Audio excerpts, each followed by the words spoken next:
কেমন আছো মামনি? আমি ভালো আছি পাপা, তুমি কেমন আছো?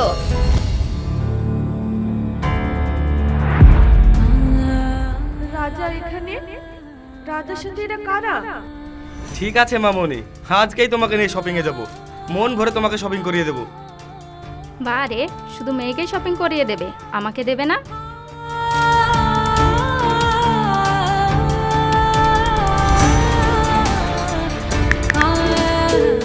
আচ্ছা ঠিক আছে, তোমাদের দুজনকেই শপিং করিয়ে দেব।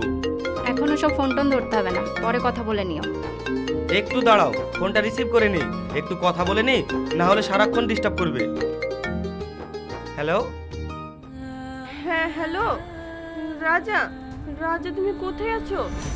কেন, তুমি জানো না এই সময় আমি কোথায় থাকি? অফিসে আছি।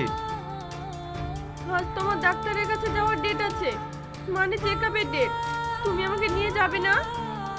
হ্যাঁ, ডাক্তার কি আমি যে আমি চেক আপ করবো? তুমি নিজে গিয়ে চেক আপ করিয়ে নাও। রাজা তুমি এসব কি বলছো? তুমি নিয়ে যাবে না তো আমি কেমন করে যাব? আর আজ না আমার পেটে খুব ব্যথা করছে, তুমি একটু বাড়িতে এসো না, আমাকে ডাক্তারখানায় নিয়ে যাবে। কি একটা ঝামেলা, আমি আমার কাজ বাদ দিয়ে তোমাকে নিয়ে ডাক্তারখানায় যাব? আচ্ছা ঠিক আছে, দেখছি, ড্রাইভারকে পাঠিয়ে দিচ্ছি, ও তোমাকে নিয়ে যাবে। এখন আমি রাখছি।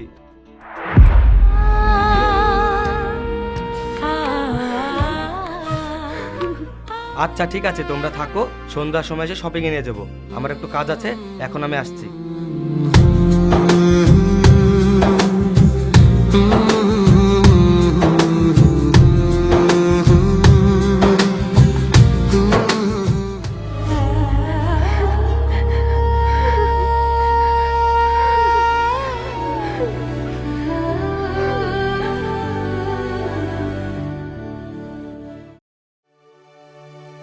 স্যার আসবো?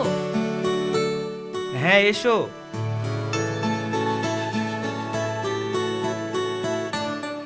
এই নিন চাবি, কাল আমি ঠিক সময়ের মতো চলে আসবো। আর হ্যাঁ, ম্যাম এই চিঠিটা আপনাকে দিতে বলেছে। ম্যাম কোথায় তোমার? ম্যাম তো বাড়িতে নেই, দেখলাম ব্যাগটা গুছিয়ে নিয়ে চলে গেল। ঠিক আছে, তুমি এখন এসো।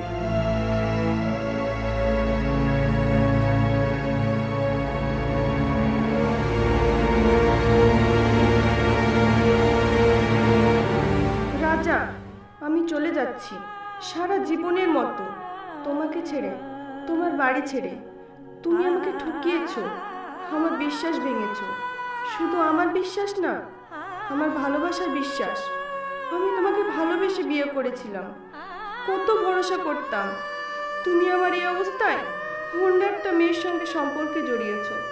তুমি অন্য একটা মেয়ের সঙ্গে সংসার করছো, তার উপরে অতঃপর তোমার একটা বাচ্চাও আছে। শুধু তুমি আমাকে ঠকাওনি, আমার বাচ্চাটাকেও ঠকিয়েছো। তাই আমি আমাদের এই বাচ্চাকে নিয়ে চলে যাচ্ছি। আর আজকের পর থেকে এই বাচ্চার উপর তোমার কোনো অধিকার নেই। ভালো থেকো, তোমার ওই স্ত্রী আর সন্তানকে নিয়ে।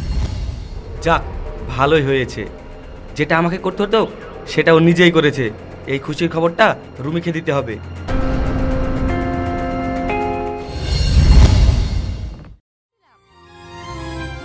রুমি, ও রুমি।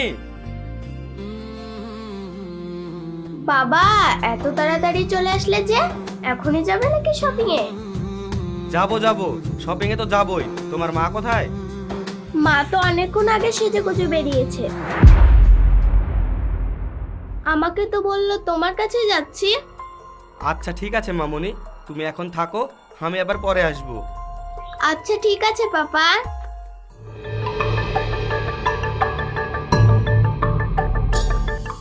বুঝলাম না, মেয়েটাকে বাড়িতে একা রেখে ও গেল কোথায়? একটা খুশির খবর দিব ভাবছি, কিন্তু ওর পাত্তাই নেই।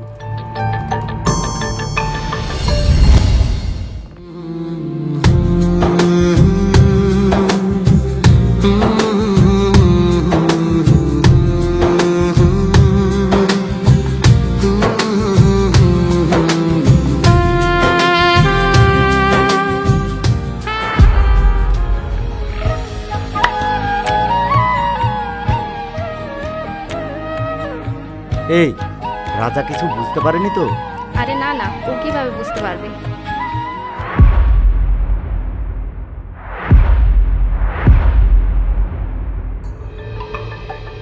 রাজা, তুমি এখানে?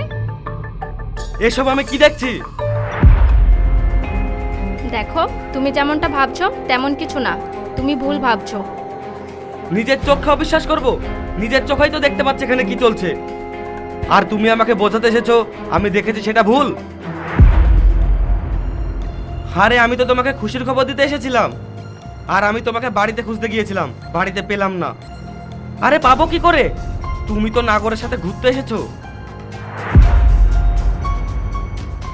মুন্নি আমাকে ছেড়ে চলে গেছে, এই খুশির খবরটা আমি তোমাকে দিতে এসেছিলাম। এখন আমাদের রাস্তাতে আর কোনো বাধা নেই।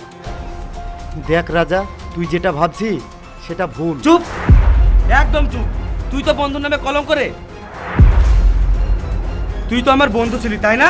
বন্ধু হয়ে পারলে এই কাজটা করতে? দেখো রাজা, আমাদের বাচ্চার দিব্যি। এই, তুমি আমাদের বাচ্চার নামে দিব্যি খাচ্ছ কেন? এটাই সত্য। বাচ্চাটা কি আমার না ওর? ভালো করেছো, খুব ভালো করেছো। আসলে কি জানো তুমি, মুন্নি যখন আমাকে চিঠিটা দিয়ে যায় তখনও অতটা খারাপ লাগেনি, এখন যতটা লাগছে। আমি যাকে মন থেকে ভালোবেসেছি, বিয়ে করেছি, সেই আমাকে ধোকা দিয়েছে। Thank you very much. তোদের মুখ যেন আর কোনোদিন না দেখি। আর হ্যাঁ, তোদের দুজনকে বলছি, তোদের চেহারা যেন আর আমি কোনোদিন না দেখতে পাই। আর হ্যাঁ, তোমাকে বলছি, তোমাকে যদি আমার বাড়ির আশেপাশে আর কোনোদিন দেখি তাহলে আমার থেকে খারাপ আর কেউ হবে না।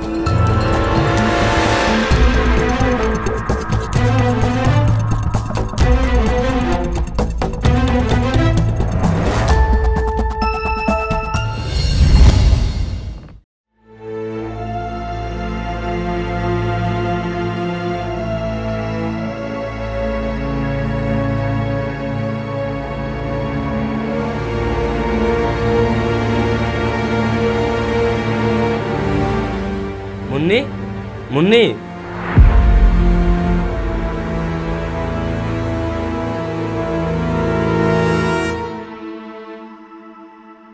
তুমি তুমি এখানে কি করতে এসেছো?